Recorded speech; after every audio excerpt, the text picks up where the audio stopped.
Bonjour, donc aujourd'hui on va voir ensemble la programmation de la pompe PCA.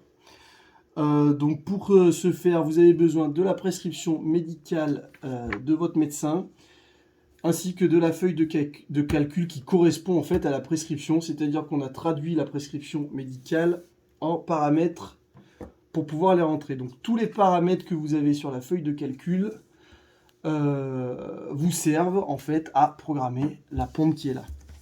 Donc pour démarrer, on allume la pompe PCA sur le côté avec le gros bouton. On le maintient appuyé. Voilà, donc la pompe va s'allumer. Donc ça prend un petit peu de temps. Et une fois qu'on est arrivé là-dessus, donc vous voulez donc programmer, simplement donc la prescription que le médecin vous a fait. Donc pour ça, vous faites tâche. Vous voyez que tâche apparaît en bas de l'écran, ce qui correspond donc au bouton situé juste en dessous. Donc vous appuyez sur le bouton en dessous. Et ensuite, vous arrivez dans les pages des menus. Donc pour sélectionner un menu, vous devez utiliser les flèches, bas ou haut. Et ensuite, pour rentrer dans un menu, vous devez donc sélectionner le menu. Donc là, nous allons aller dans le menu Tâches avancées pour pouvoir programmer une nouvelle pompe. Une autre page de menu apparaît, il suffit de défiler et de trouver le menu Lancer protocole pour un nouveau patient. Une fois que vous avez trouvé ce menu-là, vous le sélectionnez et la pompe va vous demander si vous voulez bien remplacer tous les anciens paramètres qui étaient probablement programmés chez un autre patient. Donc il suffit à ce moment-là d'appuyer sur le bouton continuer. Vous voyez que continuer est apparu à l'écran. Donc on appuie, vous rentrez le code de la PCA pour pouvoir la déverrouiller et ainsi modifier les paramètres. Vous validez. Et là, vous avez donc différents modes de programmation qui apparaissent. Et nous, ce qui nous intéresse aujourd'hui, donc, c'est la programmation PCA. Donc, on sélectionne le mode PCA. On sélectionne la programmation manuelle parce que de toute façon, il n'y a que ça à sélectionner. Et ensuite, il vous demande l'unité de programmation. Donc l'unité de programmation, il faut savoir que dans notre HAD, on vous donnera toujours une prescription et une feuille de calcul en milligrammes.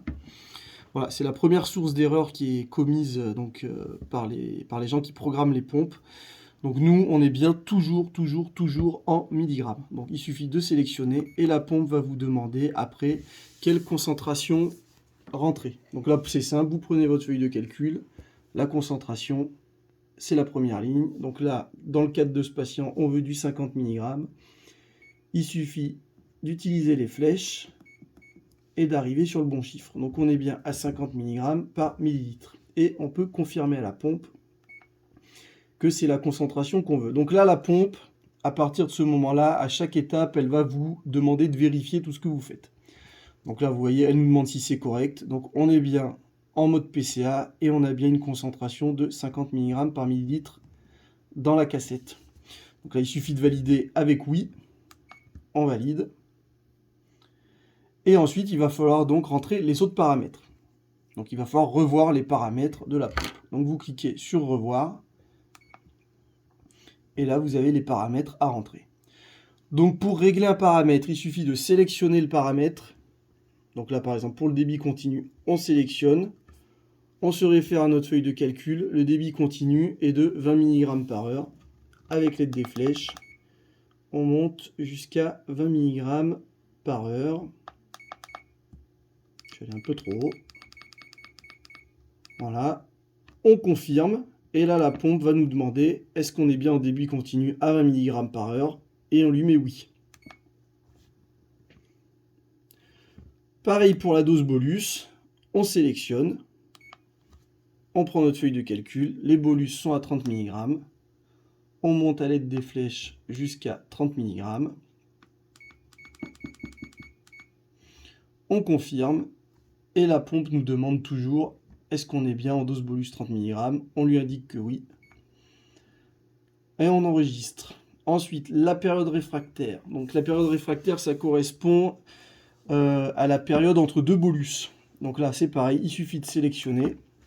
C'est pré-réglé sur 1 heure. On vérifie notre prescription. La période réfractaire est déjà de 1 heure. Donc là, il n'y a pas besoin de faire quelque chose à part de confirmer qu'on est bien sur la bonne période réfractaire. Donc on confirme. Et la pompe, comme d'habitude, nous demande est-ce que c'est bien ça. on lui indique que oui. Et voilà.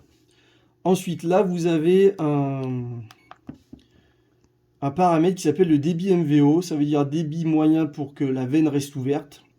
Donc en fait, c'est un paramètre qui est pré-réglé en fonction des autres paramètres que vous allez rentrer. Il n'y a pas besoin de le toucher, celui-là. En cas de problème de la pompe, en fait, la pompe enverra toujours 5 mg par heure au patient au minimum.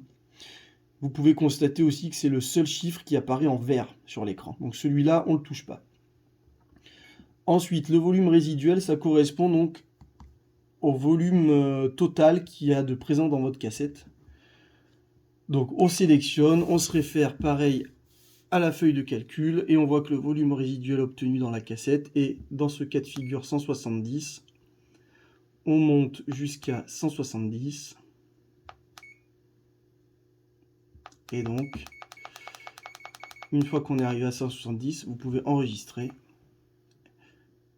Et voilà. Ensuite, il va falloir revalider tous les paramètres. Donc ça vous permet de refaire encore une vérification. Donc sur le débit continu, vous voyez que le mot valider est apparu sur l'écran. Si on valide, voilà ce qui se passe. Une petite coche verte apparaît sur la gauche. Donc ça vous permet de tout revérifier. Donc on est bien en débit continu à 20 mg. On est bien en dose bolus à 30 mg. Donc on valide. On est bien en période réfractaire à 1 heure. On valide. Le débit MVO, on ne touche pas, donc on valide. Le volume résiduel, on est bien à 170 ml dans la cassette. On peut donc valider. Une fois que tout est validé, le mot suivant apparaît. On fait suivant. Et là, il va nous demander si on veut purger le reste de la tubulure. Donc nos tubulures, nous, dans notre HAD, font environ 1,8 ou 1,7. Donc il suffit d'indiquer à la pompe que oui, on veut purger. La pompe nous indique de déconnecter la tubulure du patient. Voilà. On lance la purge. Et on purge toujours piège à air vers le haut, pour bien que le piège à air se remplisse. Voilà, donc on va voir le liquide arriver dans pas longtemps ici. Le filtre se remplit. Voilà, hop, on arrive en haut. Et après, il faut cliquer sur arrêter la purge. Une fois qu'on est arrivé tout en haut du tuyau. Est-ce qu'on veut continuer la purge? Donc non, étant donné que la tubulure est entièrement purgée. Donc on indique à la cassette que non.